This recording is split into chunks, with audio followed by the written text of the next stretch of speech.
Hello and welcome to another episode of Gender Stories. I know I'm always thrilled, elated, excited, and that's true. I get to talk to the coolest people.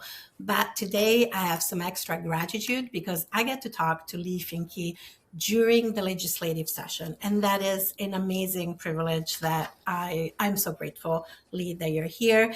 And in case you don't know, dear listeners, Leigh Finke is honored to serve as state representative for District 66A.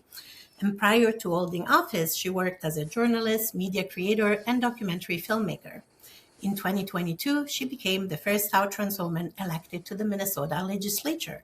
And that's very exciting for me because I do live in Minnesota. During her first 2 terms in office, Leigh has advocated for Two-Spirit, LGBTQIA+ equality, abortion rights, prison justice, and environmental equity. She chairs the House Reproductive Freedom Caucus and serves as co-vice chair of the Judiciary Committee. In her personal time, Leigh enjoys writing, painting, traveling, skateboarding, and organizing community events and exploring Minnesota's parks with her kids. So welcome, Leigh. Thank you so much for being here with us. Thank you so much for having me. It's an honor to be here. I'm happy to be here. Well, I am so grateful for all the work that you do for us in the state of Minnesota.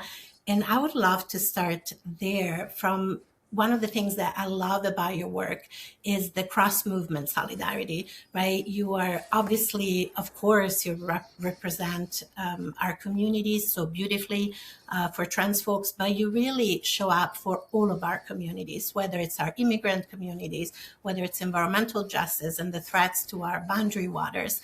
And so I would really love to hear a little bit more from you about why do you feel the cross-movement solidarity is so important, especially at this specific moment in time politically? Yeah, and I appreciate starting there because we are in Minnesota and we just Yes. survived what we survived with the ICE occupation. And, I mean, a lot of this just comes from my background as an organizer and as a journalist and as a person, who got I got my start politically organizing activism wise in 2003 with the wars, Yeah. the Bush illegal wars. That's kind of where I cut my teeth. I was just getting out of college, and there was a lot of work being done around Islamophobia and this sort of coalescing of othering of our political opponents inside of the United States. And as a queer person, that's something that I'm familiar with. And as I just like, I never understood the distinctions between movements for liberation, movements for justice. This idea that scarcity model of liberation just doesn't compute, right? Like we all move together, or we all gonna fall. And Absolutely. if we can't see the humanity in our neighbors. And a lot of this for me is kind of built up in a sort of spiritual religious stew that I've kind of been baked in for my whole life. But it does like leave me thinking like there is no distinction here, right? And when we have Absolutely. neighbors in our communities who are afraid to leave their houses, we have to defend them and fight for them just like we would anybody else. I love that. And it so resonates with me. And maybe it's because I also like my background is, community organizing, which it's more than just showing up in the streets, at least in my experience, right? It's really showing up in community, building relationships, and I love everything that you just talked about. And I think that that's one of the things that sometimes gets lost in identity politics. It's right? Like we are focusing on Hmm. this issue, but all our issues are connected. And that's one of the things I love about your work is that you're Mm. always very clear that our liberation is truly tied to one another. And I used to live in South Minneapolis, and so I kept a close eye on what was happening. My heart is still there, even though I live in Duluth now. And the militarized occupation was a lot. And actually, given that you mentioned it, I would love to hear kind of how you were impacted and your constituents were impacted and what you saw on the ground in the Twin Cities. And I know the occupation is still going on, even though it's not quite to the same scale, but like your experience of those few months. Yeah. So I represent my district is half of my district is the city of St. Paul. So Yeah. some of the neighborhoods in St. Paul, and then I have Mm-hmm. two small little suburbs and a portion of another one. So it's very diverse. It's Yeah. right in the city. What's interesting to me is that before Operation Metro Surge, we had the very first big workplace raid that ICE performed in the Twin Cities was in my district. It was at a Yes. paper company that was in my district. And, they came in, they took 14 people, they had a judicial warrant for two, Mm-hmm. and it was like this really like intense, close experience, right? And people were there and Mm-hmm. people got pepper sprayed and the whole thing.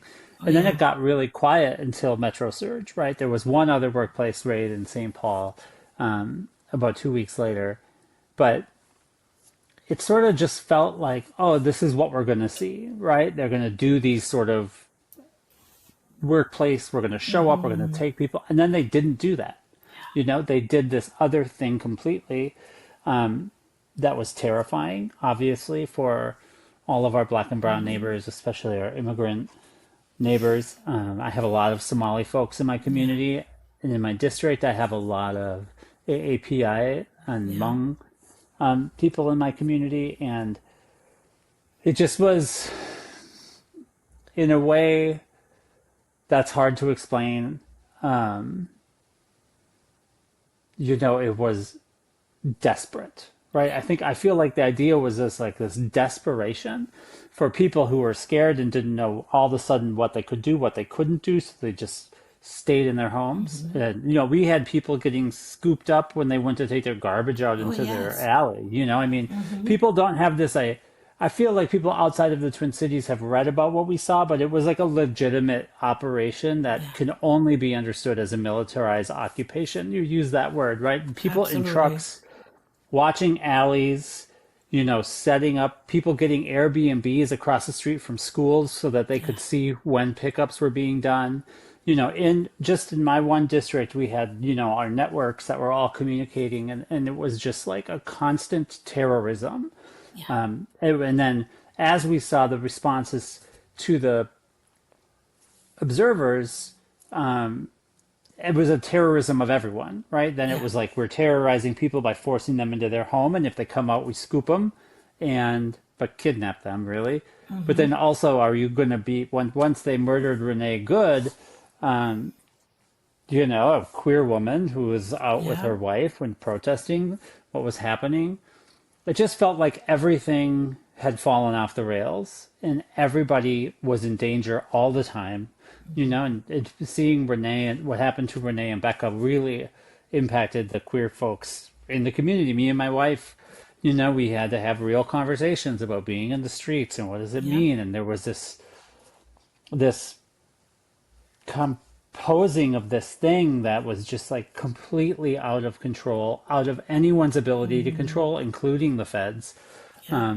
These are just abusers and violent men acting out whatever way they wanted, knowing that the president and his cronies would just lie to the public Mm-hmm. in order to protect them.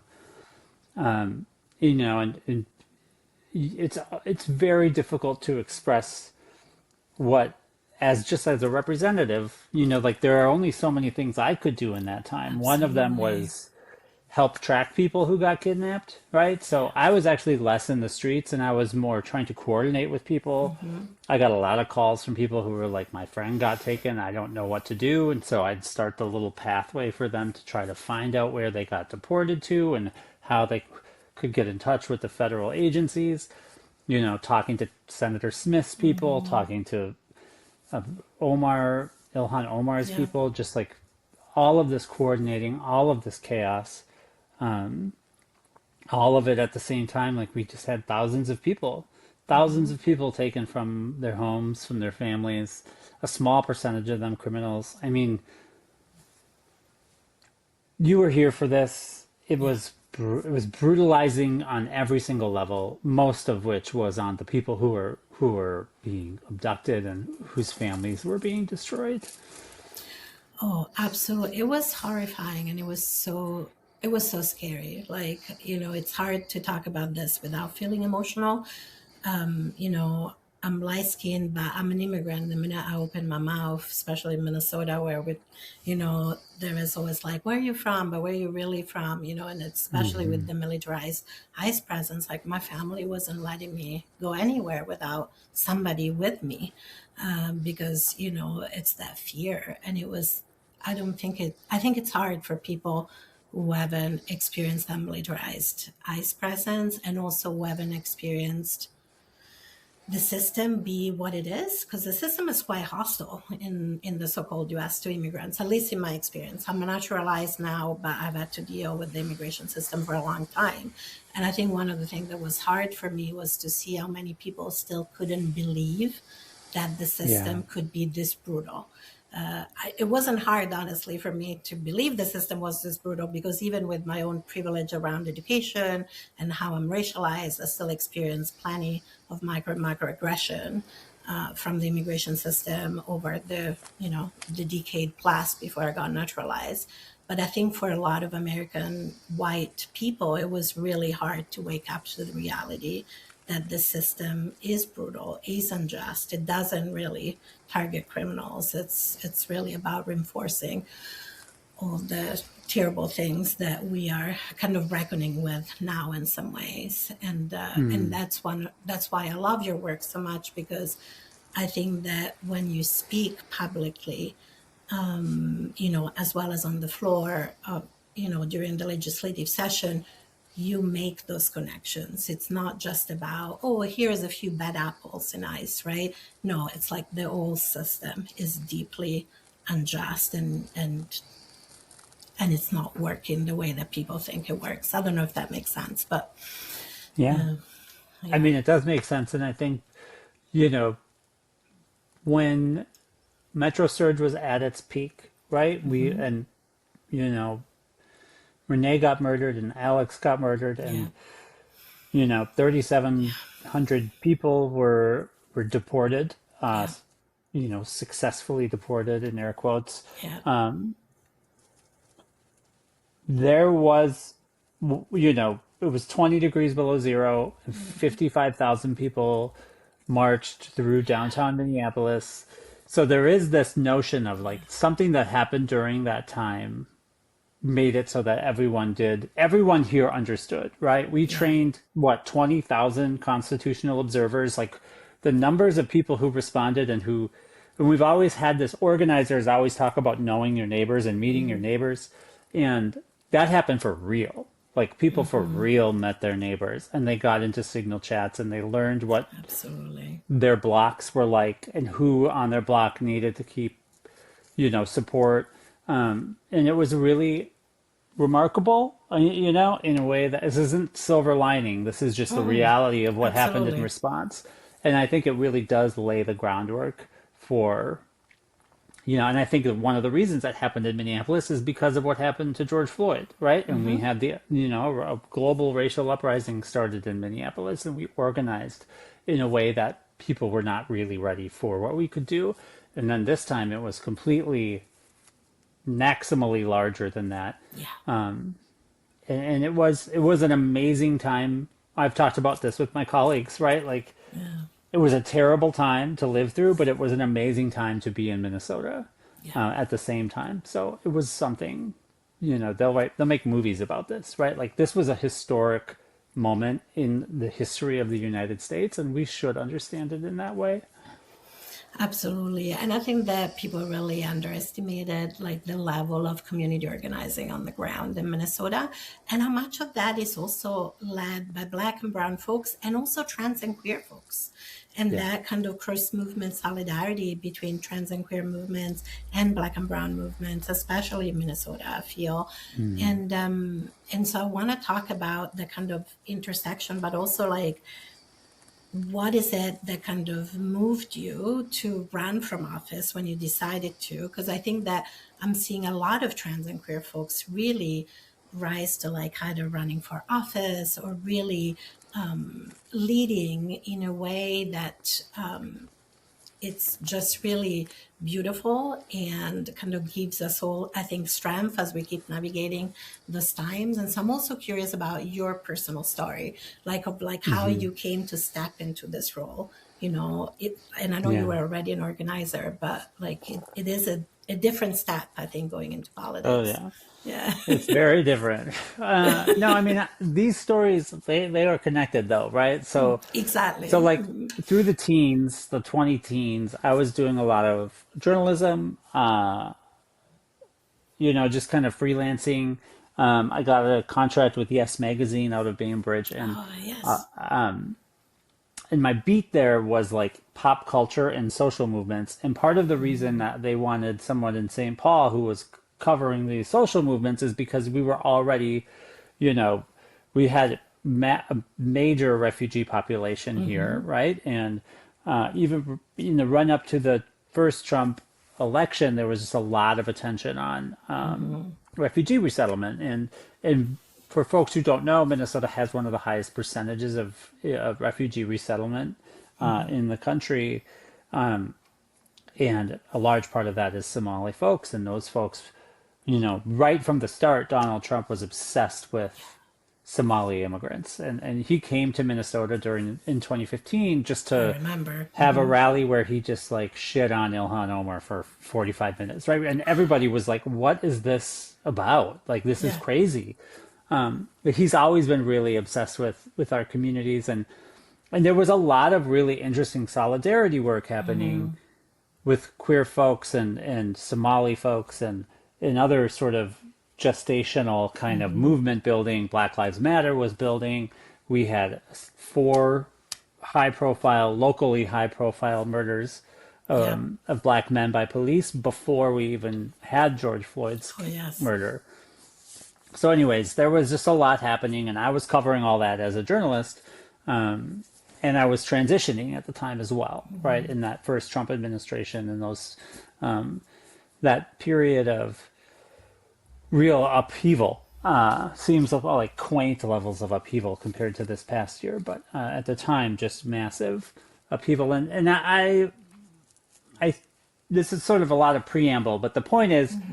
I got to this point in my career where I was doing journalism and I was working in media and I was at this publishing company and we were doing some documentary work and I was really fulfilled, really for the first time in my professional Mm-hmm. career. And I had transitioned and I was like feeling good about my life. And then, George Floyd was murdered and, I lived in the Midway neighborhood and, Mm-hmm. I wasn't close to where he was murdered, but it burned, right? This stretch of Absolutely. St. Paul on University Avenue. And I would look out my front and I would just see the smoke for days. Mm-hmm. And I was out, I was organizing. I had met tons of people by that time because of my Mm-hmm. journalism and organizing. And I just decided then that like I wanted to go professionally into the movement space Mm-hmm. and leaving the journalism space. So that was 2020 and it pushed me forward. I got a job at the ACLU and I was like, okay, I'm going to do ACLU for the next 20 years. I love the opportunity that this is bringing. I started doing a lot more specifically trans organizing because the anti-trans movement was really starting to like kind of take focus. Yes. It hadn't Mm-hmm. landed yet, but it was like coming. And one of the things I was doing was trying to find people who would run for office because we needed more, trans, two-spirit, non-binary people. We had none, so we needed Yeah. but we only had a couple like in the country at that time. I think three. Mm-hmm.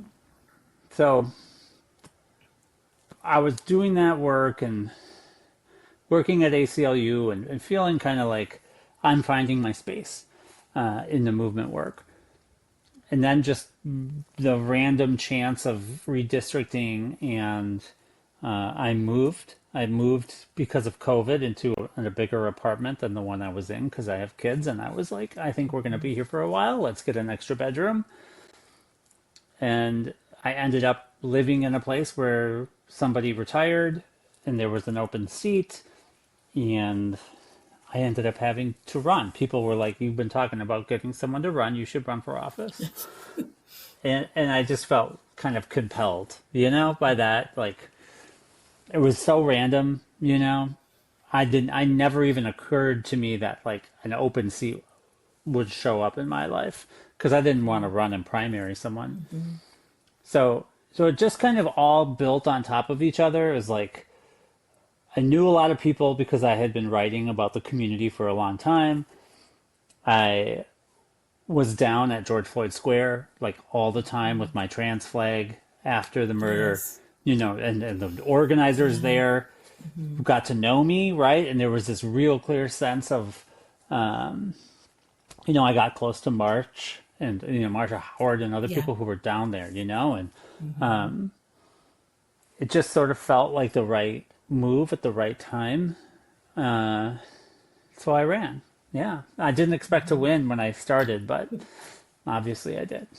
Yeah. Sorry, that was long. That was a long I story. I hope it was interesting. Yeah. Please don't apologize. I think Yeah. I think it is interesting because I think sometimes life puts us in places that we didn't expect. At least that's definitely something I've experienced, right? Sometimes people are like, "Oh, how did you make this choice?" And it's like, well, actually, it's a series of circumstances. And I think that's true for a lot of people. And so Yeah. thank you for sharing that. And I am curious about what it has been like to become such a visible public figure, especially as a trans woman, because I think there is, there's a lot that comes at trans people when we're in the public eye, and especially that intersection of transphobia and misogyny, right? And like, so that trans women experience, especially when they dare to lead publicly, right? And we've seen it. And so I wonder what the experience has been like for you, because obviously I've seen some of what you have to put up with online, and I bet that that's like the tiniest fraction of what you actually have to face in the current environment. Yeah. Yeah, I'm just if you want to talk about it, because I also know that Sure. that's not a I think fun it's a topic, but yeah. Yeah. I think it's important, and I do share a little bit of it from time to time because it Mm-hmm. is important, but I'll just say I got elected in 22, came in 23, and so I'm in my fourth year running for my third election. And every year that I've been elected has been significantly worse than the year before. So in 23, when we passed trans refuge, the queer caucus came out and we just passed tons of legislation. We had the Yes. trifecta, banned conversion therapy, all the things that we needed to do to protect our community. It was a great and triumphant year. It was so But when epic, we, 2023. Absolutely I mean, epic. it was, Yeah, it was wild. it And really that was. was major national leading work at the time. And Tim Walz, our governor, was a booster of it and really made sure people knew we were here and what we were doing. And that work drew a lot of attention, and a lot of it negative, but a lot of it positive. But each year since then, it's been a little harder. And like when I got elected, there were, I think, 3 or 4 states that had Yeah. restricted gender affirming care. And then by the time we passed trans refuge, 5 months later, it was 12, right? And then in 24, it was 20. I Yeah. mean, 23 to 24 was the year the dam broke. Yes. And not just for protecting gender affirming care, but for a cultural openness to just embracing hatred of transgender people, Yeah. right? And I think, I started my transition in 16, and we felt, I felt, and people around me seemed to think like we were going somewhere better. And the difference between 2024 and 2026 being a trans woman in politics is just almost unspeakable to me. Like, I don't even know how to explain how much worse it is now than it was even 2 years ago or a year ago, the beginning of the second Trump administration. The willingness to openly hate transgender people is extremely alarming. As a person who is now, publicly like known as a leader in the trans movement. I mean, that feels weird to say still, but like, But it's true. it's true. The amount of hatred and the amount of vitriol and harassment and threats that I receive, it's just, I don't even know what to do or say about it. Like part of it is like, oh, woe is me. But another part of it is like our speaker got murdered in her home last year by a man pretending to be a police officer. Like we are so far off the map of threats to lawmakers, especially in Minnesota. Mm-hmm. For folks who don't know about Melissa Hortman and Mark Hortman, and then the Hoffman family, they were Yeah. assassinated or attempted assassinated. It was I don't know, the tragedy of as a House member. She's my leader. She's who I came in under. Yeah.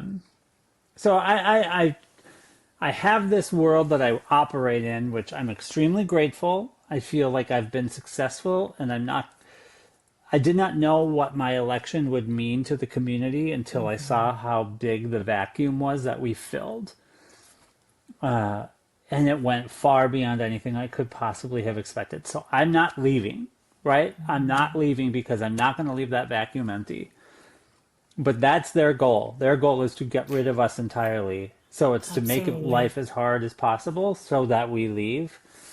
And I just don't know where that ends. Like they're going to make it worse to try to get rid of us. We're going to be resolved, so they have to make it worse.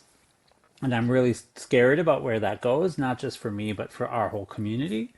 But that's just like what we are. That's where we are. Like this is a civil rights movement. I don't know that people always understand what's happening, but trans people are in the civil rights movement to protect basic humanity that we have lost under the Trump administration. And I think it's going to take a couple decades to win back what we have lost already.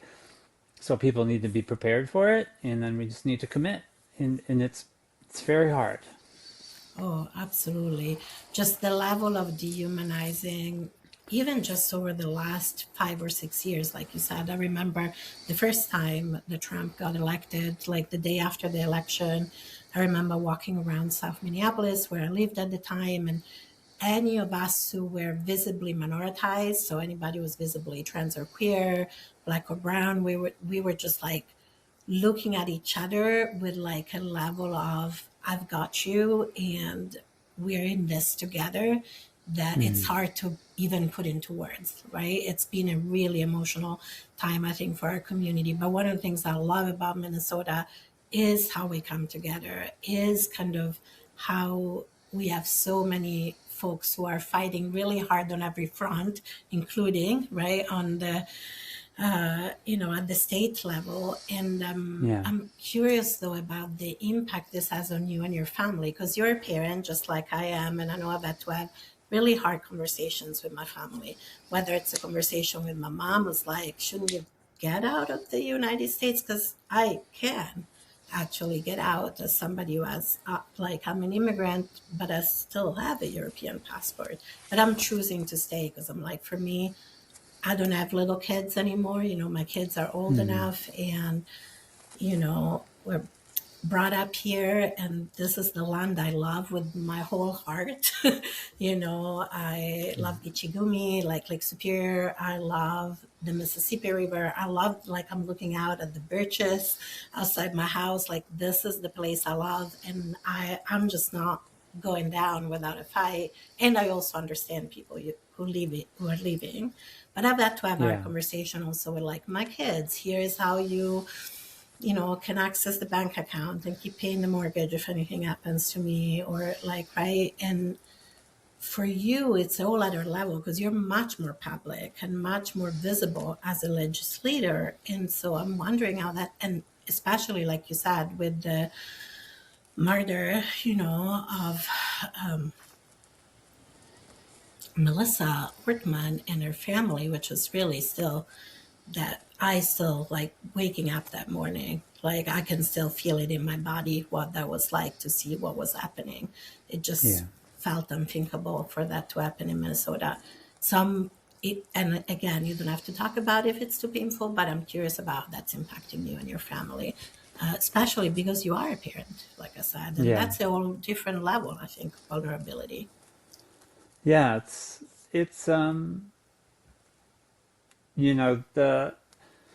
the parent piece is tough, right? I don't usually, I mean, I don't, Yeah.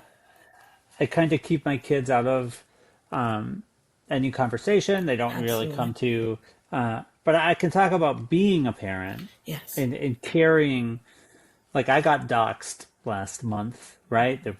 Every quarter, I think I kind of take a tumble in the right wing hate machine, and then I get all these threats and things. They say some lie about me, and it goes viral and daily news and all these like whatever Infowars talk about me, and then a bunch of people come after me. And doing that as a parent does make you have to sit with like, you know, what does it mean? Like, what does it mean? You know, I feel well resourced. One thing that I'll say is that being a legislator has made me, I'm not well resourced financially. This is a terrible paying job, but I we was going to have, say, absolutely. yeah, Reaching community, no yeah. finances. Yes. But well resourced in that the House caucus has resources, right? Yes. Especially after Melissa's murder, we got resources in terms Absolutely. of security and how to like Good. take care of certain issues about around our personal security, and that has really helped. My wife and I, like you said, we also have a plan, and there Good. is a document, and that document has the necessaries if I'm detained or, God forbid, worse. My co-parent and I talk about these things occasionally as needed. But I also have like an insulated community of people, right? And so one of the things that I really lean into is the people who love me and support me anyways, like separately, because there's two. One of the things about having gotten to be a relatively well-known Minnesotan is that you have tiers of people in your life. And I try to be intentional with the people who are closest, who are like, I know who loves me. I know who loves me, and I know who knows who I am. Yeah. And the people who love me are part of my security system. And try to be thoughtful about what it would mean and if there's a threat. And, you know, shortly after Melissa was, assassinated, and we were in the middle of things, and then, I got a call. I got a call from someone, a law enforcement agency, that was like, hey, we're seeing activity around your name on Truth Social, and we just want you to know, and maybe you want to go somewhere else for the weekend. And uh, that's not supposed to be just something you deal with because you are a House member in a local. Like, this is not a high profile political job. Yeah. At least historically, state representative is like a low paying political Yeah. job in the world. So I feel like I'm rambling because I don't want to be too specific, but I'll just say that it is very real. And a lot of people out there are helping me make sure that I stay safe. Good. And that's true of other people, I think, as well, who, I have other members of the caucus and other trans people around the country who are in similar positions.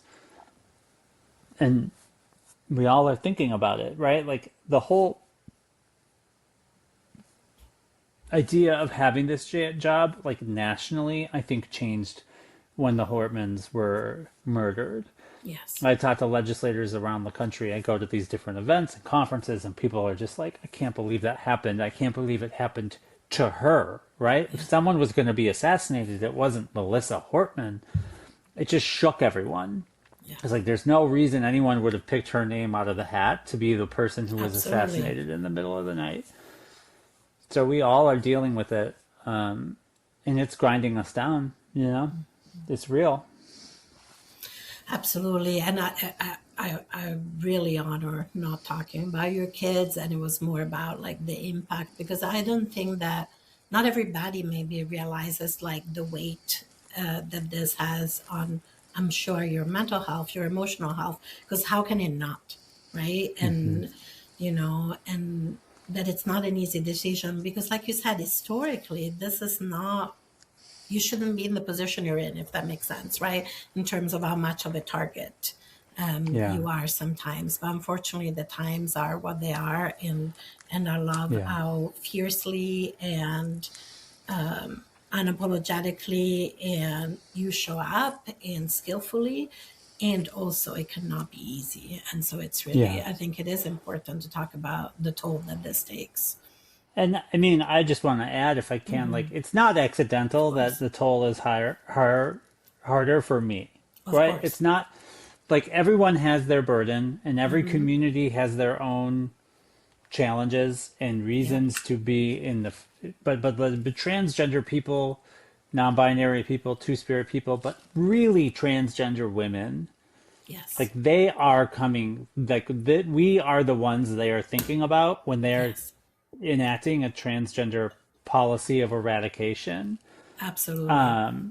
There is no doubt that like they want attention on us personally and individually and that to be punishing as possible. So everyone is feeling it, but certain communities and certain folks are really in a different position. And I say this not because it's about me, but it's about my people, you know, like we are the ones that they're literally like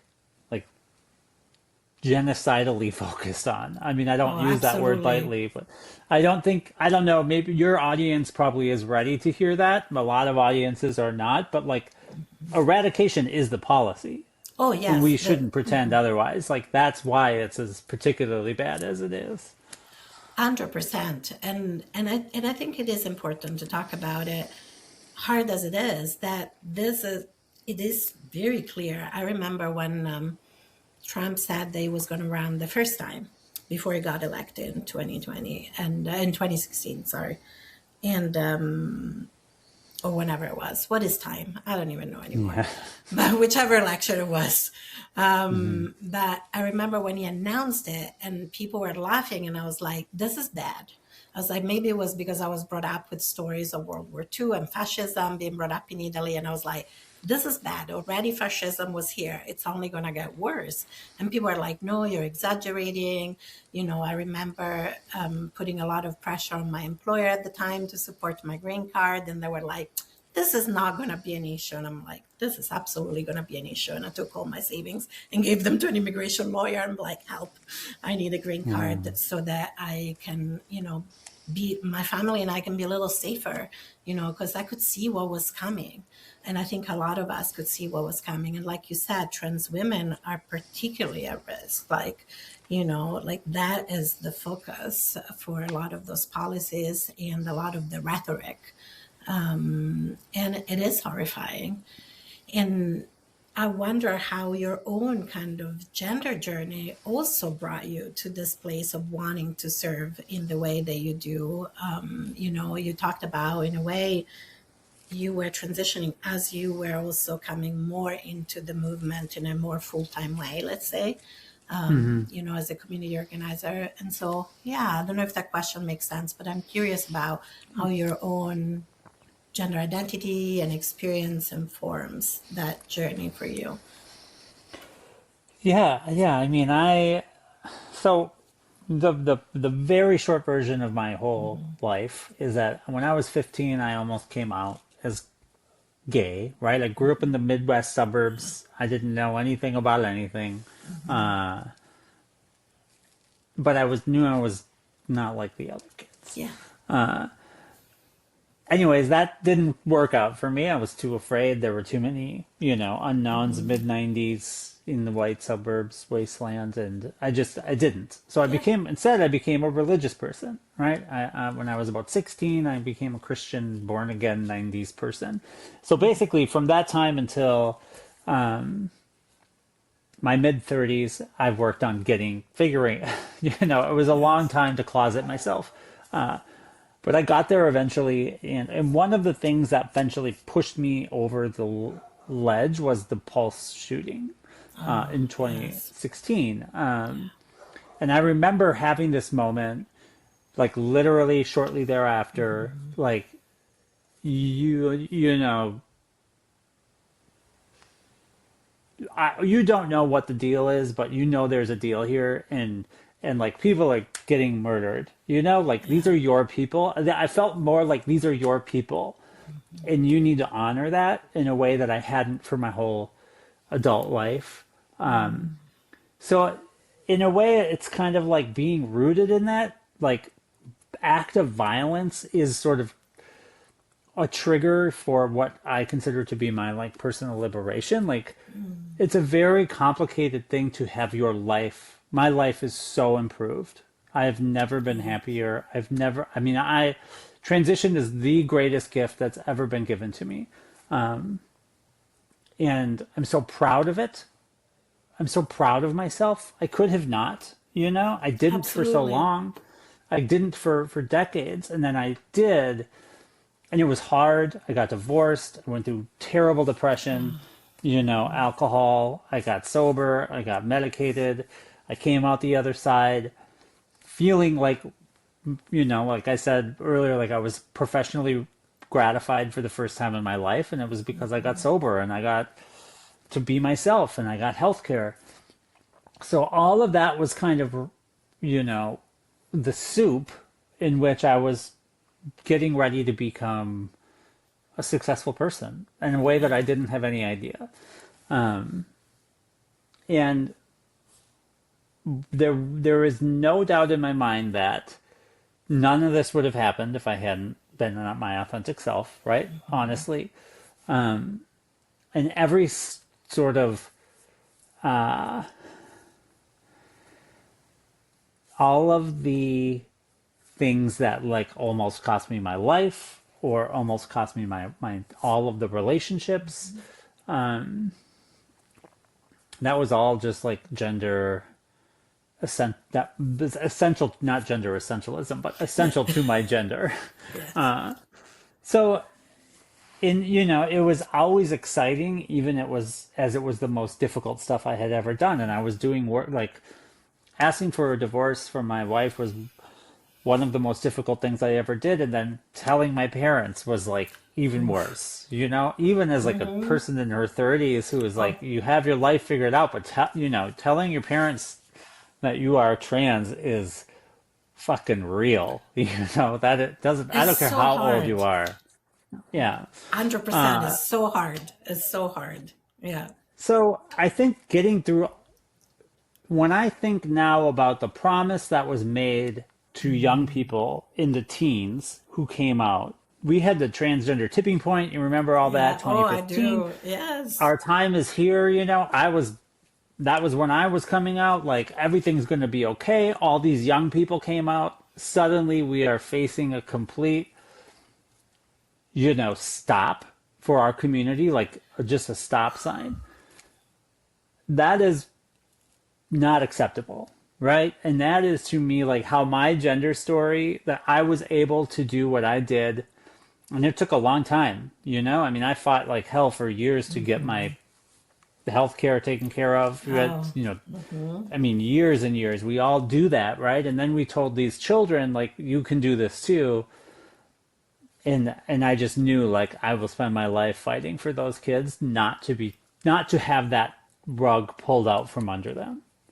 Right? Like we told them it would be okay, and now we have to make it okay because it is not okay right now.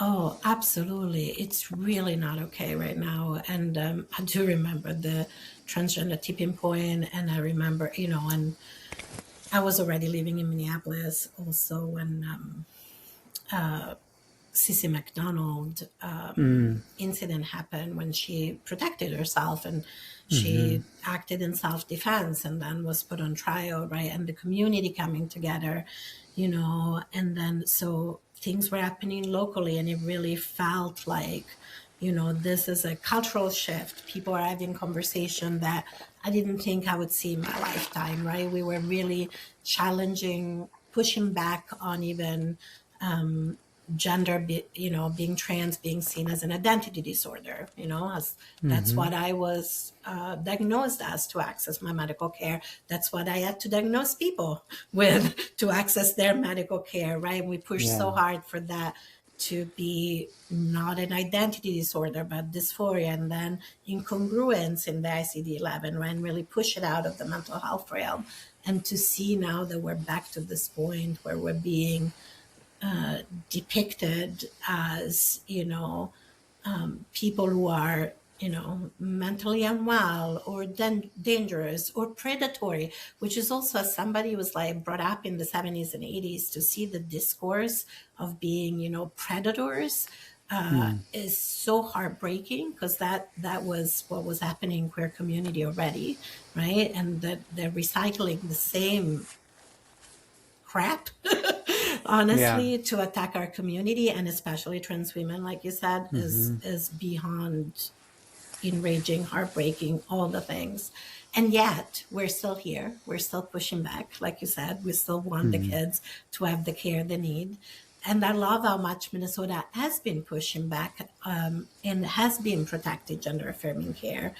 And so I'm curious about, what is it for you at this point in time that you feel the most strongly about, or the most passionate about, when it comes to kind of, there are a lot of fights on every front, and they're all connected, like we said at the beginning, right? Yeah. But if there was something that you really wanted listener to hear when it comes to the loss of civil rights and the dehumanization that we're going through as a community, what is it that you really want folks to understand or hear? Yeah. Yeah, there are two things that come to mind. First is they are trying to get rid of transgender people They sure are. completely, and Yeah, that is an impossible goal, right? Like you cannot succeed because transgender people belong to every community. We didn't spring out of the ground exactly. randomly, right? Like we will have always and will always and are resilient and brilliant and will always thrive and will always succeed. And I know we say that kind of like I don't mean that in a sort of cute way. I mean that Mm-hmm. in a like we are radical fucking beings and Absolutely. we will absolutely not be gotten rid of. Yes, Like it is something to be ourselves is something that like is an achievement no one will take back. absolutely.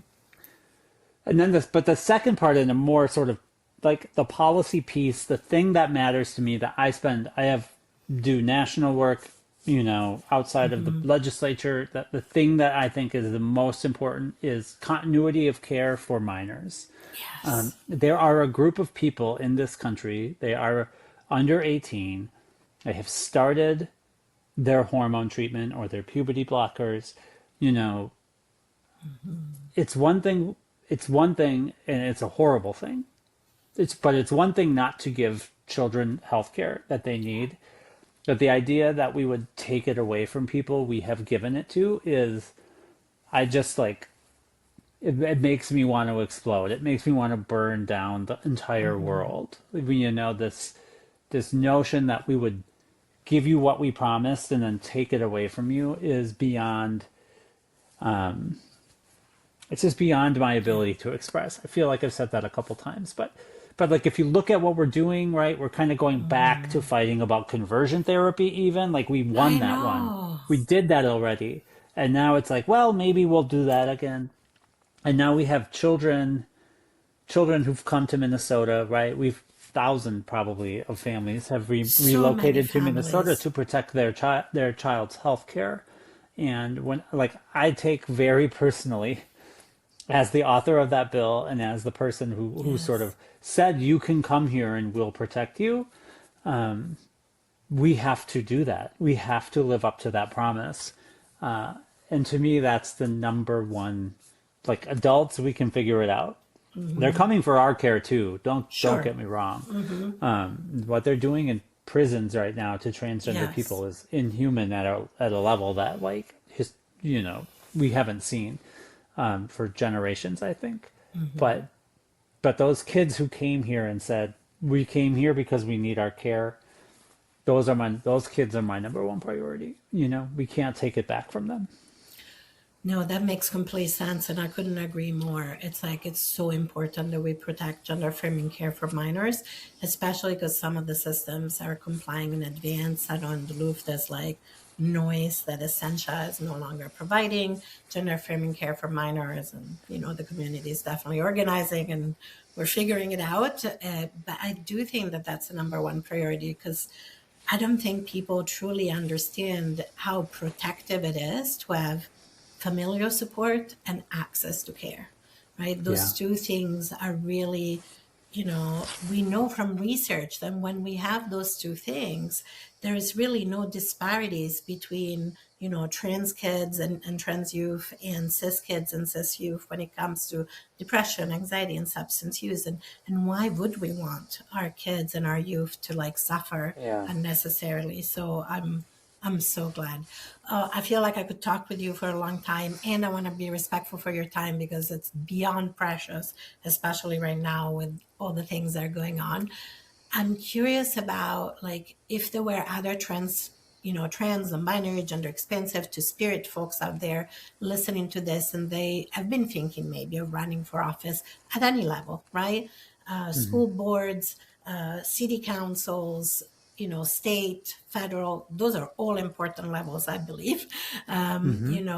What advice would you have for any trans folks who want to run for any kind of visible kind of leadership position in terms of politics? I would say, one, if you're thinking about running, if you're seriously thinking about running, you should. I just think we don't have enough people who want to run, who want Mm-hmm. to jump into all of those things we talked about in the first half of Yes. this podcast. But it's important. Like we need the reality is we need more of us, even as Yes. they make it harder and harder to do this work. And then the second thing would be like make sure you have a clear-eyed understanding, which I don't think you really can until you get into it. But Absolutely. know what you're getting into, talk to your family, talk to your people, talk to your local party units, Mm-hmm. right? Like whatever your Senate district, or like here we have Senate District DFL units. And having the support of those people is absolutely essential. And that wasn't something I understood ahead of time. I didn't really get it. But there are all these different levels of organizing happening in the system. Because once you run, like as an outside organizer, I always Mm-hmm. was like, what's the inside outside strategy? And I Yes. wanted to be kind of inside and outside, but it doesn't work like that. Like we're just inside now, and we got to raise good trouble from the inside. So Mm-hmm. having the resources of being on the inside is absolutely essential. That's what they're there for. They are there to protect you, and you should use every single one of them, extract all of the benefits that come with it, which aren't Absolutely. vast, but there are many of them. And just be prepared. Be prepared for the fight. But please And join us. exactly. I love what you said. We need more of us because I truly believe that when there's, I remember Andrea Jenkins once at the one of the Minnesota Transgender Health conferences a few years ago saying, when she's in the room, as a Black trans woman, she changes the room. And I really believe that you being in the room at the state level has changed the room, has changed the game, honestly, for Mm-hmm. trans rights in the state of Minnesota. And not to diminish the beautiful work of the wonderful cis allies like, our Attorney General, Keith Allison, is a wonderful, ally to the trans community, always has been before even he was Attorney General, our Yeah, he governor, has I been. believe, like, yeah, I mean, he used to do like round tables around the needs of trans community when, he was our representative at the federal level before he was an Attorney General. I truly Yeah. believe Keith has our back, and same with Mm-hmm. the Governor Tim Walz, I feel like that we have some wonderful cis allies, but when we are in the room as trans people, it changes something. And I don't know if you would agree, but that I 100%. really, so I love that appeal that we need more of us because then we Yeah. also can have each other's back and keep Yeah. changing those rooms. Oh, Yeah. one of the questions, like I said, I could keep talking with you forever, but I won't. But one of the questions I've been asking all of my guests, and I've definitely been prioritizing my trans and binary gender expansive to spirit guests lately because of the climate we're in, is what is bringing you comfort and joy and nourishment during these moments, right? Because there's a lot that's draining us. We've talked Mm-hmm. about a lot of things that drain us, and you much more than I could ever imagine at this point in time because of your position. But so what is nourishing you? What is bringing you some comfort and joy in this moment? Yeah. It's a great question. It's an important question. I always like to tell people after an interview that, like, separate from the apocalypse, like, my life is going really well. I'm Hmm. happy, I have a family. There's nothing that clarifies what's important to you, like living through the end times, like, Absolutely. I think it really is like what matters to you, like, and then do that. I spend time, I could spend forever with my wife. I could I spend time with my kids. I paint. I do, you know, take long walks, try to be outside, try to, just, I like to watch movies. I like to watch shows. I just try to spend, and it's hard in the session. Of course. Session is kind of a unique monster in terms of having peace. It's a challenge, but it really is just, to me anyways, it's like I want to spend time with the people who care about me, who care about me anyways. That's the kind of a thing I think about. Like, if you didn't know me for my work, would I matter to you? Those are the people that love me. Yes. And I just have a few communities of multi-generational spaces that I'd like to inhabit. I just read, I try to do the things that have always been meaningful to me. And I like to study movement history. That's something I do. I read a lot about, like, queer movement history and historical LGBT people. All of that brings me joy. But lately it's really been painting and being outside. Oh, I love that. Nature and creativity, I think, are Hmm. just such amazing resources for our well-being. So Yeah. I'm so happy that you're kind of drawing some strength and joy from painting and being in nature. Yeah. And there's a lot of beautiful nature in Minnesota to explore, for sure. Yeah. Well, and the last very question that I ask all my guests is anything that we haven't talked about that you really wanted to talk about, or that you would like to leave the listeners or people are watching on YouTube with at the end of the episode. I guess I'll just do this politics thing, which is like, we have an election coming up this We year, do. and a lot of people have disengaged, but please don't disengage. Just stay in the spaces that are going to make it better for our community. If we are trying to build a better future for transgender people, we need everybody to be involved, and that means elections, but not only elections, right? Organizers understand that elections are opportunities Yes. for every other kind of organizing. So just, a plea from me to you, it's like, we're on the inside, we're doing what we can, but we need everyone on the outside to really keep digging in and fighting for And everyone, because transgender people are a part of every single community. So if we fight for exactly. our rights, we're fighting for everyone. Exactly. And I think that's such an important message because so many people are feeling discouraged or like, well, it doesn't matter anymore, and I'm like, it's a both end. Hmm. Yes, we need to keep doing all the other things. Sure, empire is crumbling, and we still need to show up and use all the systems and all the tactics at our disposal, including the legislative ones. So, absolutely.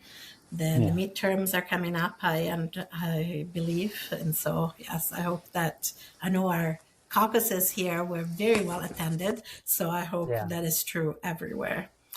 Well, thank you so much for your time, for your strength, for your service, because it truly is a labor of love, the service that you're doing for our community at the state level.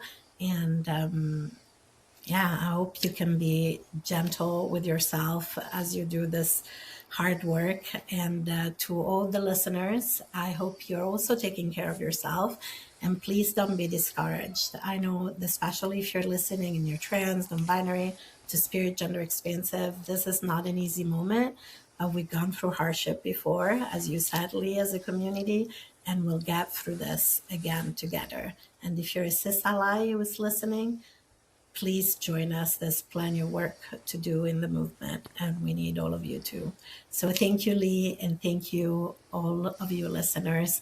Until next time. Thank you.